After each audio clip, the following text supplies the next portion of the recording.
2026ला आता सुरुवात होणार आहे आणि आज आपण बघणार आहोत की 2025च्या अशा कोणत्या गोष्टी आहेत ज्या आपल्याला इथे सोडून द्यायच्या आहेत आणि नवीन सुरुवात करायची आहे 2026 पासून. रीडिंगला कनेक्ट होण्यासाठी स्क्रीनवर 2 वेळा टॅप करा.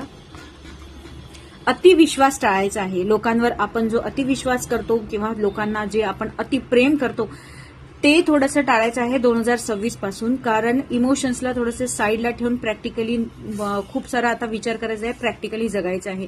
कारण कोणावर पण इतका अतिविश्वास आणि अतिप्रेम हे तुम्हाला खूप त्रासदायक ठरलेलं आहे 2025 मध्ये. त्यामुळे आता 2026 पासून तुम्हाला जे पण काही आहे ना ते नवीन सुरुवात करायचं आहे.